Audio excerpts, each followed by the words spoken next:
பாப்பா பாட்டு, குயில் பாட்டு, எண்ணற்ற பாடல்களை பாடிய பாரதி தாலாட்டு மட்டும் பாடவில்லை. காரணம், உறங்காத மக்களுக்குத்தான் உறங்க வைப்பதற்கு தாலாட்டு அவசியப்படுகிறது. உறங்கிக் கொண்டே இருக்கிற மக்கள் கூட்டத்தை எழுப்புவதற்கு உணர்ச்சி பாக்கள்,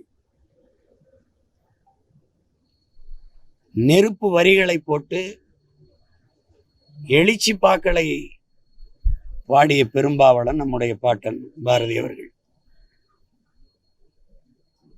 நம் வீடுகளில் கூட பழங்காலத்து படங்கள், ஒளிப்படங்கள் இருக்கிற போது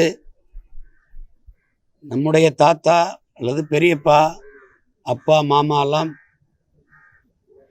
நாற்காலியில் அமர்ந்திருக்கும் போது நம்முடைய பாட்டி, நம்முடைய அம்மா, பெரியம்மா எல்லாம் நின்று கொண்டிருக்கிற படங்கள் தான் இருக்கு. இதெல்லாம் பார்ப்பீங்க. இப்ப இல்லைன்னா நினைவில் வச்சு போய் பாருங்க. ஆனால் பாரதி மட்டும்தான் தன்னுடைய மனைவி செல்லமலை உட்கார வைத்து நாற்காலியில் முதுகுக்கு பின்னாடி நின்று கொண்டிருந்தவன் பாரதி. எல்லாரும் ஆலயத்திற்கு சென்று, கோயிலுக்கு சென்று, தெய்வங்களுக்கு முன்பு நின்று எனக்கு நிறைய புத்தி கொடு, அறிவு கொடு என்று கேட்டதான் இருக்கு. எல்லாரும் இருக்கு. எல்லாரும் உலகத்திலே ஒரே ஒருத்தன் தான் சாமிக்கு முன்னாடி போய் நின்றுக்கிட்டே, எனக்கு எதுக்கு இவ்வளவு அறிவை கொடுத்த, பூரா பையில முட்டா பையில படைச்சிட்டு எனக்கு மட்டும் இவ்வளவு அறிவை கொடுத்து விட்டியே, சொல்லடி சிவசக்தி என்னை சுடர்மிகும் அறிவுடன் ஏன் படைத்தாயின்னு கேள்வி கேட்ட ஒருத்தன் உலகத்தில் இருக்கான, அது நம்ம பாட்டன் பாரதி மட்டும்தான். அவன் தமிழ் திரு நாடு தன்னை பெற்ற தாய் என்று கும்பிடடி பாப்பா என்று பாடினான். திராவிட திலகங்கள் நாங்கள் தான் தமிழ்நாடு தமிழ்நாடுன்னு பேர் வச்சோன்னு இன்னும் பீத்தி கொண்டு அலைகிறார்கள். நான் கூட கேட்டேன், பாரதி பாடினதுக்கு முன்னாடி வச்சில இல்லை நீங்கள் வச்சதுக்கு பிறகு அவன் பாடினான். நான் வள்ளுவன் தன்னை உலகினுக்கே தந்து வான்புகள் கொண்ட தமிழ்நாடு, நெஞ்சையல்லும் சிலப்பதிகாரம் எனும் மணி ஆரம்படைத்த தமிழ்நாடுன்னு பாடினான். யாமறிந்த புலவரிலே கம்பனை போல், வள்ளுவன் போல், இளங்கோவை போல் அப்படி பாடுறான். பூமிதனில் யாங்கனுமே கண்டதில்லை. இது பொய் இல்லை, புகழ்ச்சி இல்லை, இது உண்மைங்கிறான். அதுல ஏன் வள்ளுவன் தானே முன்னோடி, வள்ளுவன் தானே மூத்தவன், வள்ளுவனை முதல்ல பாடாம கம்பன், வள்ளுவன், இளங்கோன்னு பாடுறான் அப்படின்னு கேட்கும்போது, அதுக்கு எங்க அப்பா நெல்லைக்கண்ணன் கொடுத்த விளக்கம். அது நீங்க இளம் பிள்ளைகள் தெரிஞ்சுக்கணும்.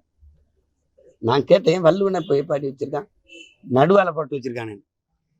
கம்பன் ஒரு தட்டு, இளங்கோடிகள் ஒரு தட்டு, நடுவால நடுநாயகமா இருக்கிற அந்த நிறுத்து சொல்ற முள்ளாக வள்ளுவனை வச்சு பாட்டான் பாரதி. அப்படி அது மாதிரி ஒரு பெரும்பாவளன் பாரதி.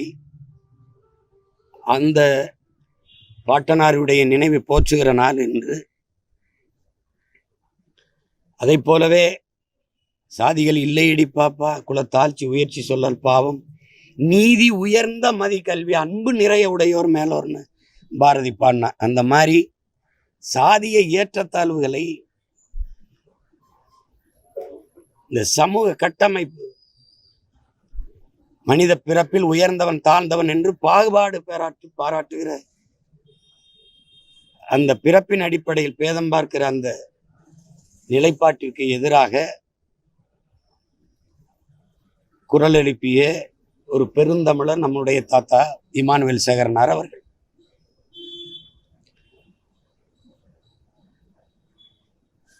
உழைக்கும் அடித்தட்டு மக்கள், தாழ்த்தப்பட்டவர்கள் யாரும் நாங்க கிடையாது, தாழ்ந்தவன் யாரும் கிடையாது. சொல்லே நீங்க பாருங்கள், இவர் தாழ்ந்தவர் என்று கிடையாது, தாழ்த்தப்பட்டவர் அப்படின்னு தான் சொல்றான். அப்படின்னா நான் தாழ்ந்தவன் இல்ல, தாழ்த்தப்பட்டவன். அப்படின்னா எனக்கு ஒரு கேள்வி எழுது, என்னை தாழ்த்தியவன் எவன்கிற ஒரு கேள்வி எழுது. அது ஆவேசமா கோபமா அந்த கேள்வி எழுது. தமிழன் எவனும் தாழ்ந்தவன் இல்லை. எங்க புரட்சி பாவலர் தமிழன் பெருமைக்குரியவன். காரணம், தமிழ் பெருங்குடியில் பிறந்ததனாலேயே தமிழன் பெருமைக்குரியவன்கிறார். அப்படி பெருமைக்குரிய ஒரு இனத்தில் பிறந்த பெருந்தகை எங்களுடைய தாத்தா இமானுவேல் சேகரனார் அவர்கள். சாதிய அடக்குமுறை ஒடுக்குமுறைக்கு எதிராக குரல் எழுப்பிய ஒரு போராளி. அவருடைய நினைவை போற்றுகிற நாள் இன்று. வழி வழியே வருகிற வீரத்தமிழ் மானத்தமிழ் பிள்ளைகள் இந்த சாதி மத சகதியில் இருந்து விடுபட்டு தமிழ் தேசிய இன பிள்ளைகளாக இந்த மண்ணிலே மலர்வதற்கு போராடி கொண்டிருக்கிறோம். அடுத்த தலைமுறையாவது இந்த சாதி மத பேதமின்றி ஒரு தமிழ் தேசிய இன பிள்ளைகளாக வளர வேண்டும் மலர வேண்டும் என்கிற பெரும் கனவோடு பணி செய்து கொண்டிருக்கிறோம்.